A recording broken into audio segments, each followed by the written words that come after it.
침묵으로 드리는 놀라운 예배라는 말씀을 우리 같이 나누고자 합니다.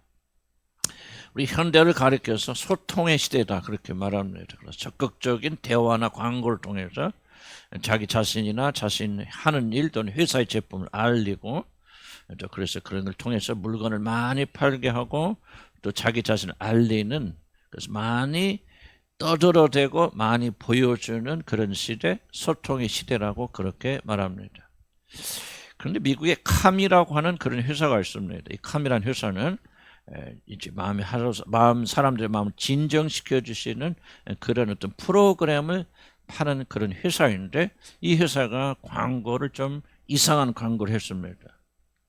CNN과 ABC라고 하는 미국의 아주 대표적인 방송이 있는데, 이 주요 방송에 특별히 2024년 미국의 대통령을 뽑는 그날, 굉장히 분주하고 가장 광고가 비싼 그날에 단 30초 동안 이 캄이라는 회사에서 광고를 했는데, 뭐냐면 침묵만을 그 침묵이라는 큰 글자만 딱 내놓고 아무것도 보여주지 않고 아무것도 말하지 않는 그런 희한한 광고를 냈습니다.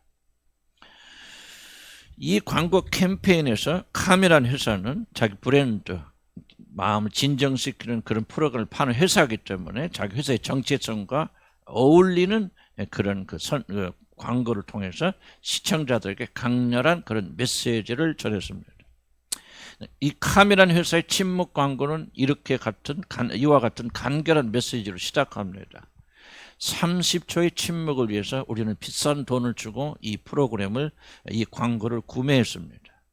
그냥 30초 동안 여러분 침묵하세요. 그래서 광고는 그저 침묵이라고 하는 글자만 있을 뿐 아무것도 하지 않고 그렇게 침묵합니다. 대선과 관련된 끊임없는 토론과 논평, 자극적인 뉴스 속에서 사람들은 이 짧은 30초 동안 강렬한 평온의 순간을 맛보았다, 그렇게 알려주고 있습니다. 그럼 도대체 선전의 결과가 어떻습니까? 효과가 있었습니까?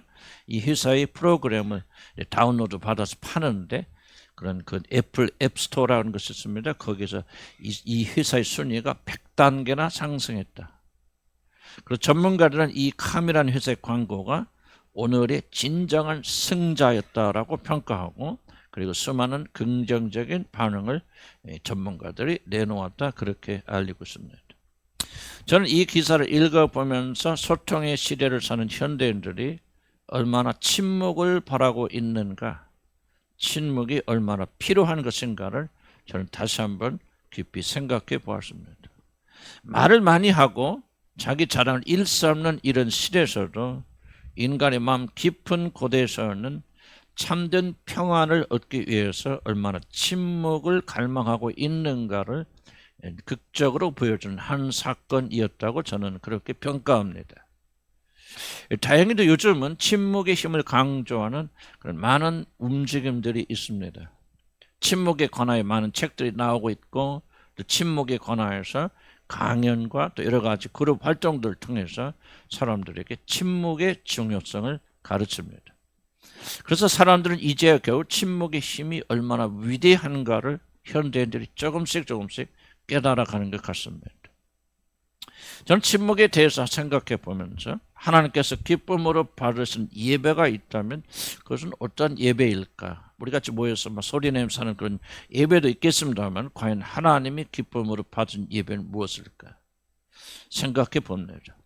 우리는 지난 몇 주간에 걸쳐서 참된 예배에 대하여 살펴보면서 우리들이 삶으로 드리는 예배가 얼마나 중요한 것인가를 저와 여러분 지금 나누고 있습니다.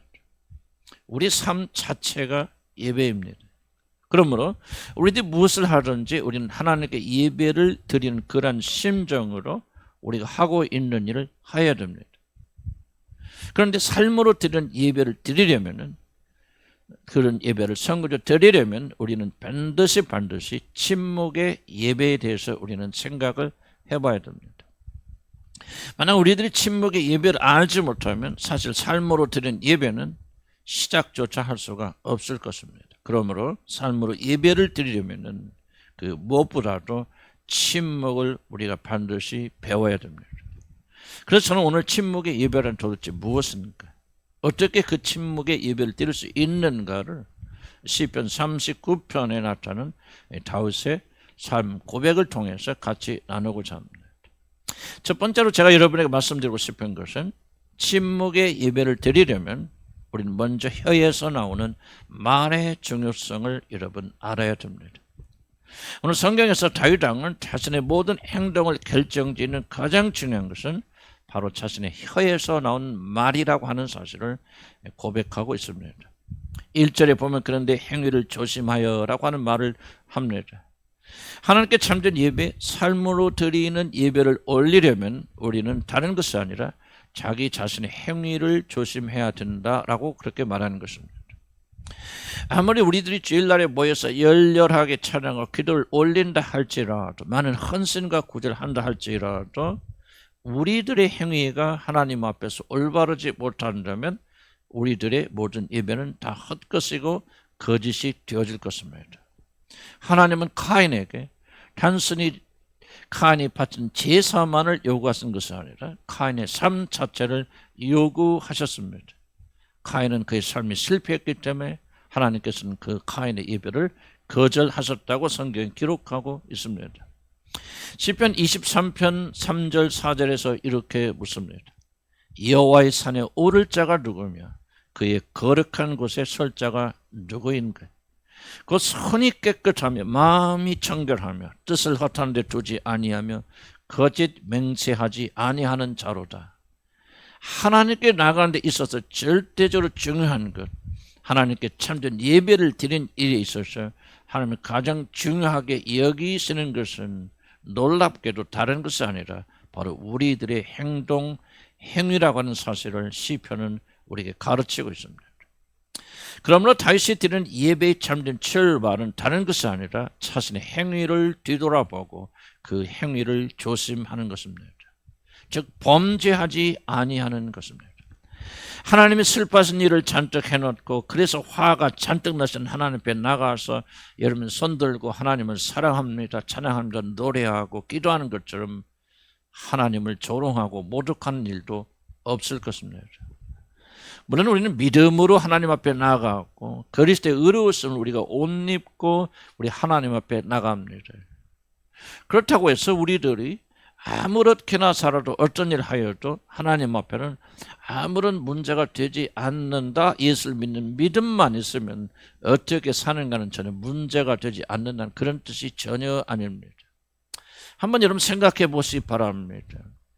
만약 하나님께서 죄에 대해서 그렇게 심각하게 생각하지 않는다면 여러분 일주일 동안 어떻게 살고 어제 밤에 또 뭘 하고 오셨든지 그런 거 전혀 상관하지 않으신다면 도대체 왜 우리가 하나님 앞에 나갈 때 그리스도의 의를 옷 입고 그 앞에 나가야 될 이유가 도대체 무엇입니까?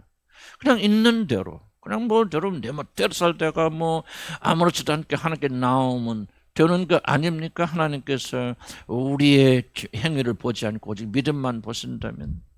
그런데 하나님 앞에서는 의와 거룩이 가장 중요하기 때문에 우리들이 하나님 앞에 나갈 때마다 완전하게 의로우신 우리 주님을 힘입고 그분의 의로 자기 자신의 더러워진 죄악을 두르고 덮고 나가는 것이 아니겠습니까?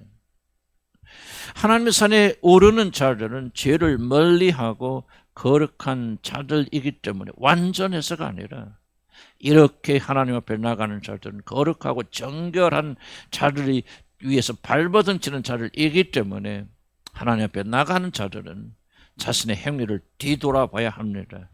그러지 않으면 우리들은 하나님을 전혀 예배할 수가 없습니다. 오늘 여러분 어떻게 예배 드리느냐, 여러분의 예배가 받아들이지 마느냐 하는 것은 일주일 동안 여러분 어떻게 살았느냐로 결정됩니다.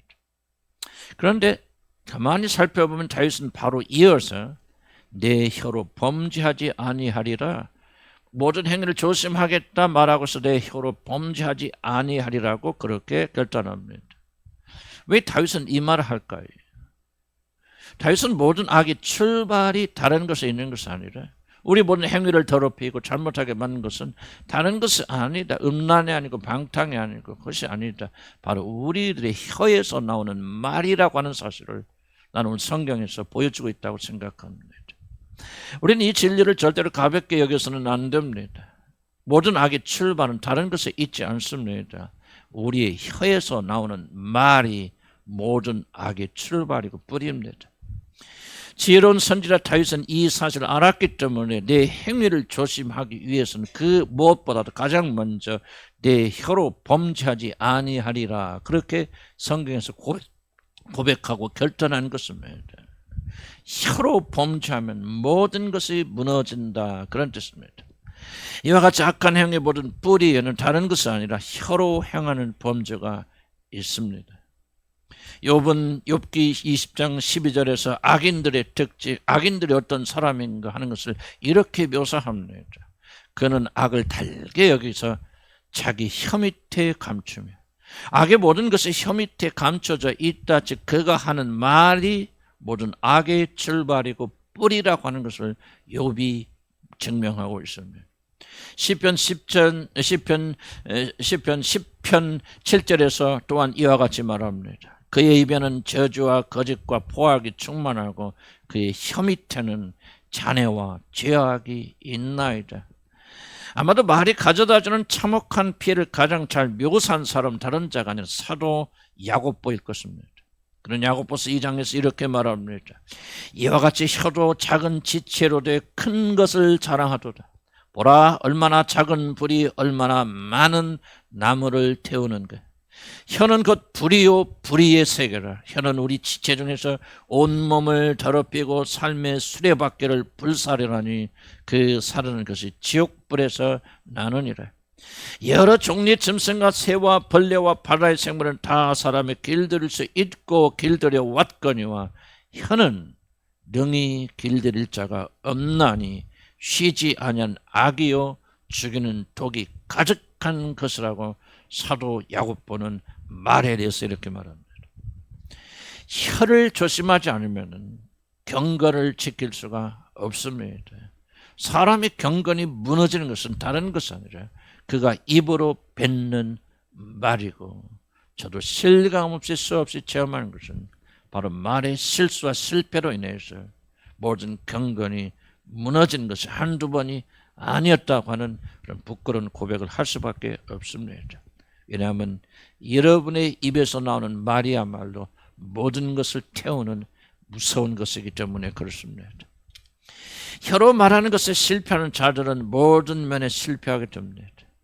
그러나 말을 절제하고 침묵으로 예배하는 자들의 삶은 하나님 앞에 향기가 된다고 그렇게 말합니다. 아가서 4장 11절에 이렇게 말합니다. 내 신부야, 내 입술에서는 꿀방울이 떨어지고 내 혀 밑에는 꿀과 젖이 있고 내 의복의 향기는 레바논의 향기 같구나.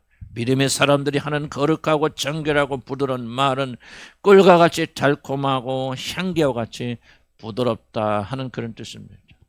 이와 같이 마른 사람을 죽이기도 하고 마른 사람을 살리기도 합니다.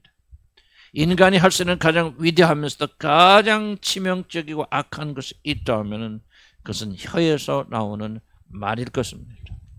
말이라는 것이 긍정적이며 동시에 파괴적인 무기라는 것을 우리가 알지 못하면 우리들은 하나님께서 받으시는 삶의 예배를 절대로 드릴 수 없습니다. 왜냐하면 모든 삶은 다른 것이 아니라 말에서부터 출발하기 때문에 그렇습니다. 다윗은 이 비밀을 알았기 때문에 혀를 제갈물리고 그리고 말을 조심하였고 행위를 바로잡기 위해서 그 무엇보다도 말을 삼갔던 것입니다. 이제 두 번째로 우리들이 살펴볼 것은 왜 무엇 때문에 침묵이 하나님이 받으시는 예배가 될 수 있는가를 나는 여러분과 같이 나누고자 합니다. 이것은 매우 중요한 질문입니다. 왜냐하면 침묵이 하나님께서 받으시는 예배라는 사실을 우리가 믿지 못한다면 결코 우리들, 특히 믿음의 사람들은 침묵하려 하지 않기 때문입니다. 이 질문에 답하기 위하여 우리는 먼저 침묵이 얼마나 고통스러운 일인가를 여러분이 한번 생각해 보셔야 됩니다. 이를 좀 더 정확하게 이해하기 위해서 우리는 먼저 성경에 말하는 침묵이 도대체 무엇인가, 말하지 않는 것이 침묵인가, 그렇지 않으면 침묵이 도대체 무엇인가를 한번 살펴보고자 합니다. 침묵은 단지 말하지 않는 것이 아닙니다. 아무 말도 하지 않는 것이 유익할 때도 있지만 때로는 올바르지 못할 때도 있고 반드시 말을 해야 되는 경우도 있습니다. 그래서 침묵하란 말은 사람은 사귀지도 말고 교회 나가도 아무도 이야기하지 않고 나누어야 하는 시간에도 입을 열지 않는 것, 그것이 바로 성경이 말하는 침묵이 절대로 아닙니다. 그리고 말은 아니지만 보디 랭귀지로 말하는 자들이 아주 많습니다. 입은 열지 않아도 마음은 몸은 침묵하지 않습니다. 화가 나고 분노하고 상대를 무시하고 멸시하고 우리는 사실 말보다는 보디 랭귀지를 통해서 더욱더 자기 자신을 표현합니다. 심리학자들이 말하는 것은 바로 보디 랭귀지는 그 사람이 말하고자 하는 내용의 70%, 인간이 커뮤니케이션 70%는 말이 아니라 이 보디 랭귀지로 말한다. 그럴 정도로 우리는 사실은 말은 하지 않아도 몸으로 온갖 표현하고 있습니다. 이거 침묵이 아닙니다. 그럼 여기서 말하는 침묵은 도대체 무엇입니까? 자신을 변호하는 말이나 자기를 변명하는 일체 행동을 하지 않는다고 하는 그런 뜻입니다. 우리는 자기 자신을 변명하고 변호하고 자신을 괴롭히는 자들에게 불편함을 표현하고 심지어 다른 자들을 공격하기 위해서 우리는 상당히 거친 언어들을 사용합니다. 만약 겉으로 표현하는 것이 어려우면 그것을 마음에 품고 분노하고 씩씩거리고 미워하고 증오합니다. 바로 이런 일체 행동이나 다른 사람 적대시하는 마음을 멈추는 것이 침묵하는 것입니다. 자기를 변명하지 않고 변호하지 아니하고 억울한 일이 있어도 꼭 하고 싶은 옳은 말이 있어도 암을 하지 않고 참고 견디는 것이 침묵입니다. 우리 주님은 심지어 자신을 십자가에 못 박아 죽이는 자들 앞에서도 자신을 변명하거나 변호하거나 그렇게 잘못된 불의한 일을 하는 자들 꾸짖지 않으셨습니다. 이사야서 53장 6절 7절에 이렇게 말합니다. 우리는 다 양 같아서 그릇 행하여 각기 제 길로 갔거늘 여호와께서 우리 모두의 죄악을 그에게 담당시키셨도다. 그가 곤욕을 당하여 괴로울 때에도 그의 입을 열지 아니하였으며 마치 도수장에 끌려가는 어린 양과 털 깎는 자 앞에서 잠잠한 양같이 그의 입을 열지 아니하였도다. 바로 이것이 침묵입니다. 우리도 그리스도를 통해서 침묵을 배워야 됩니다. 우리는 죽지 않게 해서 양들이나 소들이 끌려가면 죽으니까 그곳에 끌려가지 않게 해서 얼마나 거칠게 반항하고 저항합니까? 우리 주님은 일체 그런 일을 하지 않으셨고 바로 이것이 오늘 성경이 말하는 침묵이라는 것입니다. 특히 자신이 잘못하는 것도 없는데 자신을 변호하는 모든 것을 내려놓고 침묵하는 것은 매우 어려운 일이 아니겠습니까? 상대가 잘못한 것이 뻔히 보이는데도 자신을 변호하지 않는 것, 입을 열어서 당신이 틀렸어, 내가 맞았어, 당신은 것도 옳지 않습니다 하는 것을 조차 입을 열지 않는 것은 매우 어렵고 고통스러운 일입니다. 그래서 다윗은 2절에서 입을 다물고 자신을 변호하는 일체의 말을 하지 않으려 하니 그가 나의 근심이 더하도다. 그렇게 한탄합니다. 무슨 뜻입니까? 침묵하려 하니 죽을 맛이다. 답답해 미칠 것 같다. 그런 뜻입니다. 그들에게 대항하여 싸우지도 않고 나에게 억울하게 나의 몸을 뺏어가고 죽이려 하고 잘못한 자들에게 그들이 잘못됐다 그들을 말하거나 그들과 대항하여 싸우지 않고 묵묵히 자신이 당하는 모든 억울한 고통을 참고 견디려니 때로는 기도도 하고 하나님 율법을 작은 소리로 읊조리면서 견디어보지만 실제로 내 마음은 똥이 탄다. 내 속은 시커멓게 타들어가고 있다. 그런 고백입니다. 그러니 침묵하는 것이 얼마나 어렵습니까? 인간이 할 수 있는 것 중에서 침묵하는 것이 아마 가장 어려운 일이 아닐까 저는 그렇게 생각합니다. 우리 주님이나 다윗과 같은 그런 위대한 침묵은 고사하고 우리들이 매일 경험하는 일에서 아주 작은 침묵을 할 때에도 어디 침묵이 쉽던가요? 부부싸움 할 때 꾹 참고 말하지 않는 것이 어디 쉽던가요? 억울한 소리를 들을 때 그것을 참는 것이 얼마나 어려운 일인가는 우리는 설명할 필요가 없지 않습니까? 사실 죽기보다도 어려운 것이 억울함을 참는 것입니다. 자신을 변호하고 변명하고자 하는 인간의 본능을 부인하는 것이야말로 우리들이 쉽게 할 수 있는 것이 아닙니다. 잘못된 것을 보고도 때로는 참고 견뎌야 되고, 오랜 시간 동안 침묵하는 것 얼마나 목회자서 어려운가 저는 많이 경험합니다. 우리 아버지는 70세 되실 때 암으로 돌아가셨습니다. 왜 그렇게 암으로 돌아가셨을까? 강철같이 건강하시던 분, 정말 20대보다 더 건강하게 일하시던 그분이 어느 날 갑자기 암이 걸려서 일찍 돌아가신 이유는 제가 생각할 때 여러 가지 원인이 있지만 그 중에 하나는 말을 많이 참으셨기 때문에 일찍 돌아가셨다. 저는 그렇게 생각합니다. 이런 푼수와 미친년은 절대 암에 걸리지 않는 속설이 있습니다. 그 이유는 그들이 하고 싶은 말을 참지 않고, 때를 가리지 않고, 상대를 가리지 않고, 하고 싶은 말이 있으면 막 쏟아내기 때문에 그들에게는 스트레스가 없습니다. 그래서 병도 걸리지 않고 암도 걸리지 않습니다. 그러나 나의 아버지는 정말 양털 깎는 자 앞에서 주님이 침묵하신 것을 연상시켜 줄 만큼 우리 아버님은 제가 볼 때 참고 또 침묵하셨고 단 한마디도 입으로 말씀을 내신 적이 없었습니다. 교회 많은 시련을 다 겪으시면서도 아버님을 반대하는 자리에 문자 그대로 돌을 던지고 욕을 하여도 단 한마디 대꾸해 보신 적이 없습니다. 그는 묵묵히 눈물과 기도로 참으셨습니다. 그래서 그의 속은 다 들어갔고 결국 암이 그의 온몸을 지배하였어서 그는 70세 비교적 젊은 나이에 그는 암으로 세상을 떠나셨습니다. 제가 여러분에게 말씀드리고 싶은 것은 침묵은 이와 같이 힘든 것이고 최악의 경우에는 실제로 사람의 생명을 빼앗아가는 무서운 것이 침묵이라는 사실입니다. 바로 여기에 제가 두 번째 던진 질문의 해답이 있습니다. 왜 하나님은 우리 침묵을 참된 예배로 받아주십니까? 그 이유는 침묵은 이와 같이 어렵고 고통스럽고 때로는 사람의 목숨까지 빼앗아가는 힘든 것이기 때문에 그렇습니다. 우리가 그렇게 하기를 원한다고 해서 쉽게 침묵할 수 있는 것이 아닙니다. 하나님 앞에서 침묵하려면 우리 자아가 철저하게 부정되어야만 합니다. 자신을 변명하고 변호하고 자신을 공격하는 자를 말로 저주하고 싶은 이 열망을 그리스도의 십자가에 못 박지 아니한다면 우리는 결코 침묵할 수가 없습니다. 그래서 저는 한때로 우리 아버지가 참 바보다 병신이다, 할 말 좀 하고 사시지 왜 저렇게 병신같이 살다 죽으셨는가, 그렇게 우리 아버지를 원망했던 적이 있습니다.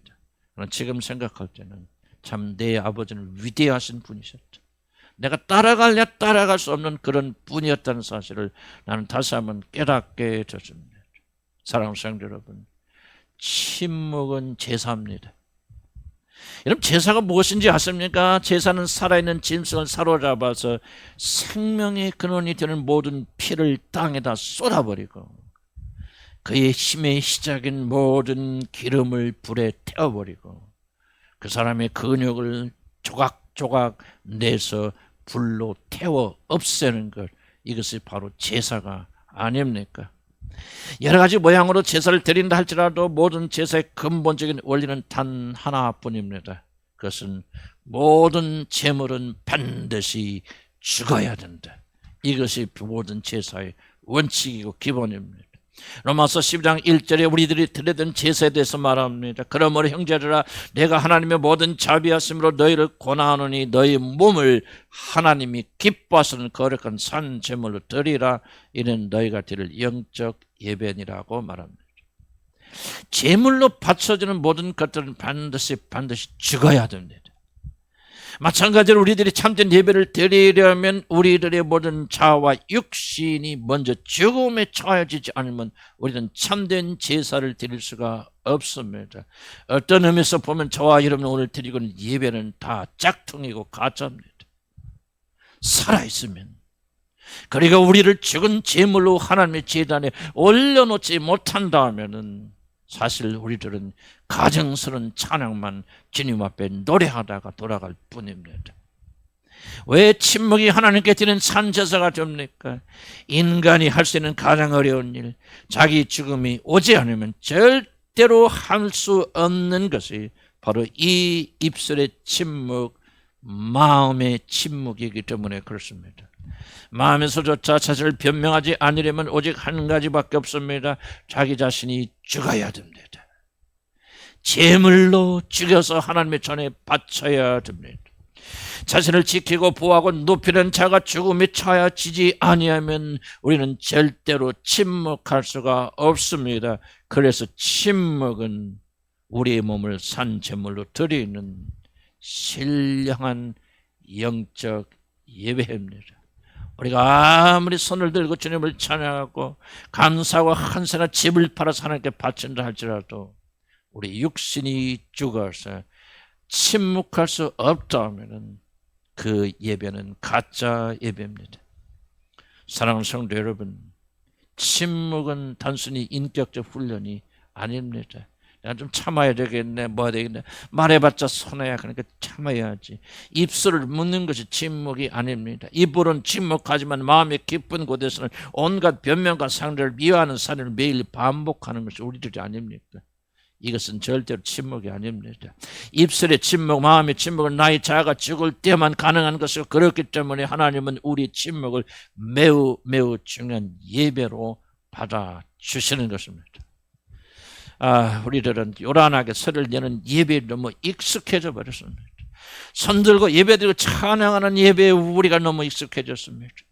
여전히 자아는 살아있고 육신은 살아있으면서도 우리가 무엇인가 모여서 예배하고 찬양하고 기도하고 열심과 열정으로 하나님에 대한 사랑을 표현한다면 난 그것 자체가 무의미하다 말씀드린 것이 아닙니다.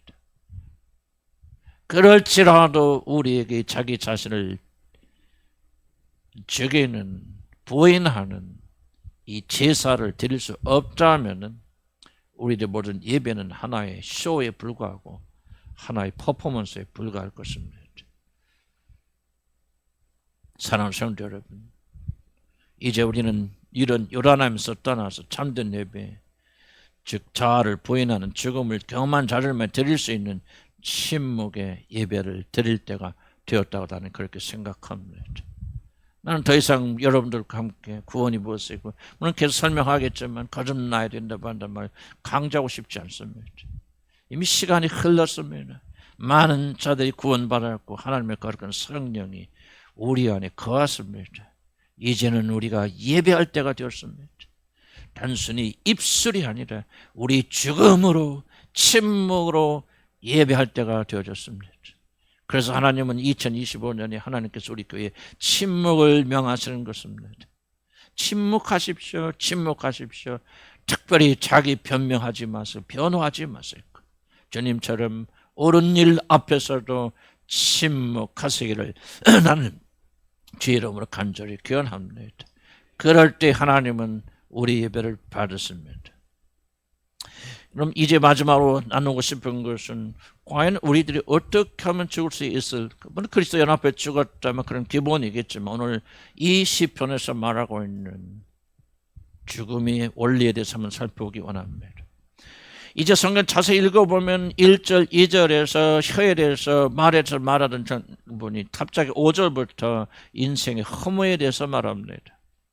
나의 날이 한 뼘 같다고 고백합니다. 인생은 아침 안개와 같다고 그렇게 고백합니다. 다윗은 바로 여기에서 성령의 이끄심을 받아서 우리들이 어떻게 하여 침묵할 수 있는가를 자기 자신의 경험을 통해서 우리에게 계시하여 주고 있다라고 저는 그렇게 확신합니다.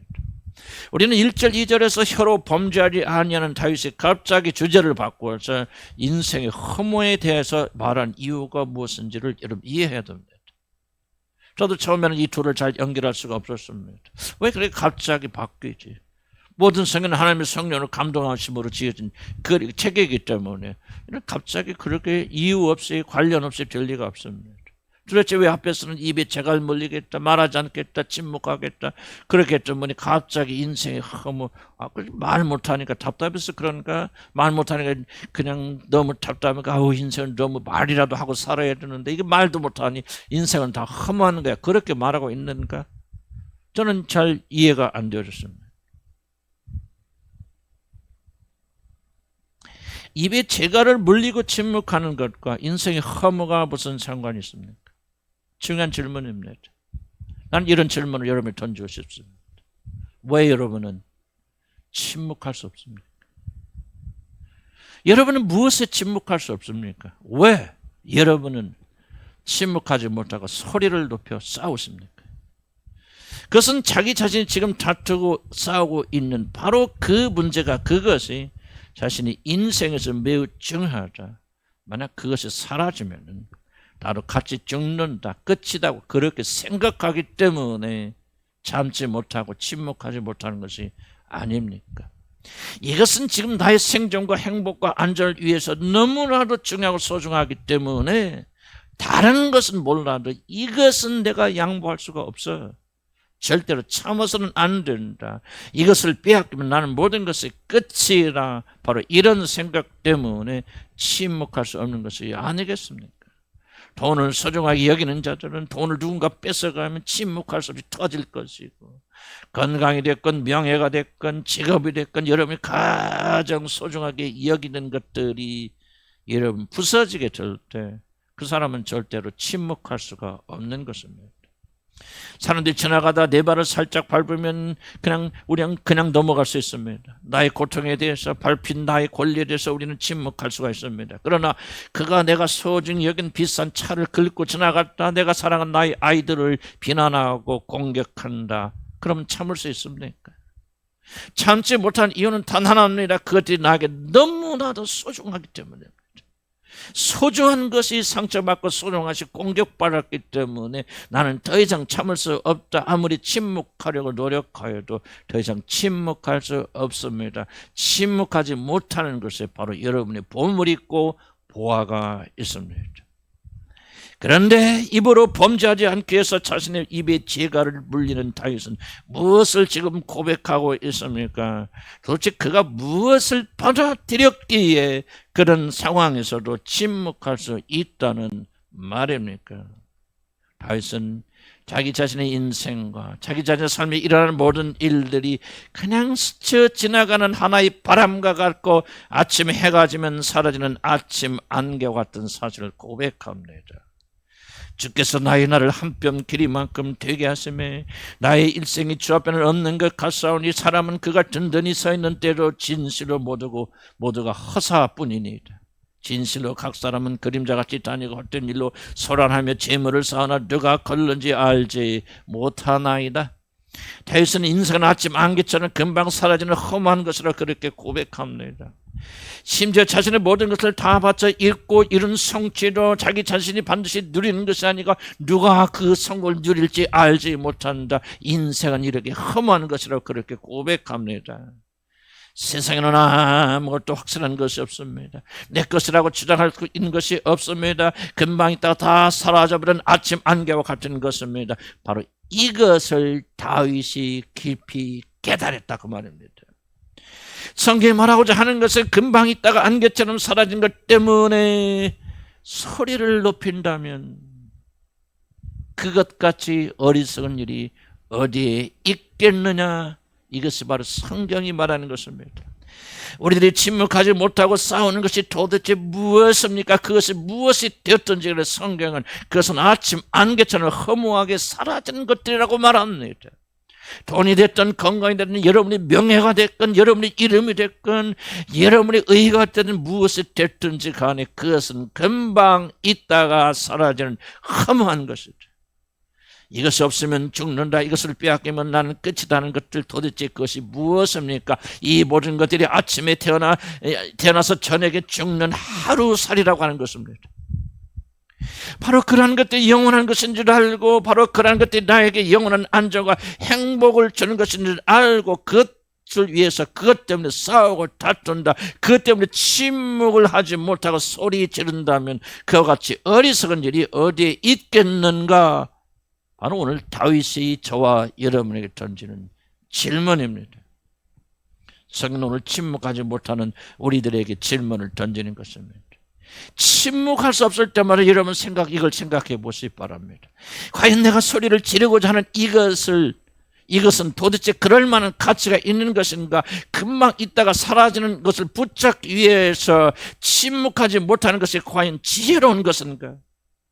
여러분이 이것이 없어, 이것이 왜 안 돼, 붙잡을 수 없이 노력했지만 만약 그것이 주어졌지 않은 것을 인해서 고통하고 애통하고 소리를 지르게 될 때 한번 생각해 보시기 바랍니다. 과연 내가 붙잡으려 하는 이것은 그럴 만한 가치가 있는 것인가? 우리들이 세상 일에 대해 침묵을 하여야 되는 이유는 세상의 모든 일들은 우리들이 침묵을 깰 아무런 가치가 없는 하찮은 것들이기 때문입니다. 금방 지나갑니다. 어떤 시인은 우리 세월이 날아가나이다 그렇게 말하고 있지 않습니까? 우리들이 이 세상의 허무함을 받아들인다면 침묵하는 일이 훨씬 더 쉬워질 것입니다. 금방 있다가 사라질 것을 가지고 싸우고 다투는 것은 아주 어리석은 일이 아니겠습니까? 그것까지 어리석은 일이 또 어디가 있다는 말입니까? 영원한 것을 위해서 붙잡고 싸우고 그것을 위해서는 침묵하지 말아야 됩니다. 그것을 빼앗길 때는 소리를 높여 우리가 싸워서 지켜야 됩니다. 그러나 우리가 침묵하지 못한 대부분의 것들은 오늘 다윗이 고백하는 것처럼 허무한 것들, 금방 있다가 사라지는 것들. 다윗이 침묵할 수 있는 비결이 어디에 있었습니까? 하나님 은혜가 있었습니다. 우리가 그리스도와 함께 죽었다는 사실을 믿는 믿음이 있습니다. 그러나 더욱더 중요한 것이 있다면 아 그렇구나. 내가 싸우고 다투고 붙잡고 얻으려고 하고 이루려고 하는 모든 것들은 하나의 안개에 불과하구나. 이런 것을 붙잡기 위해서 이런 것을 위해서 소리를 지르고 싸우고 다투고 이것이 얼마나 수치스러운 일인가. 인생의 허물을 깨달으니 모든 것이 헛되고 헛된 것을 그가 발견하니 그는 더 이상 세상에 애착을 갖지 않게 되어졌고 이제 담대하게 침묵을 할 수 있는 그런 사람이 된 것입니다. 이제 말씀을 맺고자 합니다. 사랑하는 성도 여러분, 침묵하는 것은 결단코 포기하는 것이 아닙니다. 잊어버리는 것도 아닙니다. 침묵은 모든 것을 하나님께 맡기는 믿음의 행위입니다. 하나님께 소망을 두는 자를 많이 침묵을 할 수 있다는 그런 뜻입니다. 침묵할 수 없다면 그 사람은 하나님 안에 소망이 없는 자들, 하나님을 알지 못하는 자들입니다. 다윗은 인생의 허물을 말하다가 이제 7절에서 뭐라고 이렇게 고백합니다. 주여 이제 내가 무엇을 바라리요? 이제 나의 소망은 주밖에 없나이다. 다윗은 앞에서 인생의 모든 허물을 말하였습니다. 그런데 그는 이제 이어서 자신의 모든 소망은 하나님밖에 없다고 그렇게 고백합니다. 사랑하는 성도 여러분, 여러분이 세상에 속한 자가 아니라 하나님의 백성이고 그분의 자녀라면 세상의 모든 헛됨을 깨닫고 그리고 침묵할 때 여러분이 아무것도 아닌 자가 되는 것이 아닙니다. 아마도 사람들이 침묵하지 못하는 가장 큰 심리적 원인이 있다면 바로 자기 자신이 침묵한다는 것은 내가 더 이상 존재하지 않는다, 나는 끝이라는 그런 사실을 받아들이기 때문이 아니겠습니까? 그러나 성경은 인생의 허무의 채점에서 하나님에 대한 참된 소망이 올라온다. 오늘 이 시편을 읽어보면서 이 전환을 잘 이해하시기 바랍니다. 험한 인생을 고백했던 다윗이 갑자기 하나님이 나의 소망입니다. 신앙의 고백으로 올라옵니다. 언제 채점에서 그가 다시 일어나 부활하면서 하나님이 나의 소망이시니 나는 더 이상 두려운 것이 없다. 그렇게 승리 환호로 바뀌게 된다는 사실입니다. 내가 무엇을 바라리요? 아무것도 남아있지 않는 절대적인 공허의 상태에서 하나님의 백성들, 하나님의 자녀들에게는 더 이상 절망이 아니라 소망이 올라옵니다. 그런데 그 소망은 하늘에 속한 것이어서 세상의 모든 소망이 허무하게 사라질 때만 주어진다는 사실을 잊지 마시기 바랍니다. 세상의 소망을 두는 하늘의 소망은 여러분이 주어지지 않습니다. 모든 것이 다 깨어지고 부서지고 아침 안개처럼 사라진다는 사실을 깨닫기 전에는 하나님은 결단코 여러분에게 하늘의 소망을 계시하지 않습니다. 그러나 믿음을 가진 자들은 이 소망이 있기에 우리는 침묵하는 것입니다. 죽는 것이 아니다. 끝이 아니다. 하나님이 나를 일으켜 세워주실 것이다. 하나님께서 나를 건지시고 높고 안전한 것을 주실 것이다. 그래서 나는 영원히 안전할 것이다. 침묵한다고 끝나는 것이 아니야. 멸망하는 것이 아니라 죽는 것이 아니야.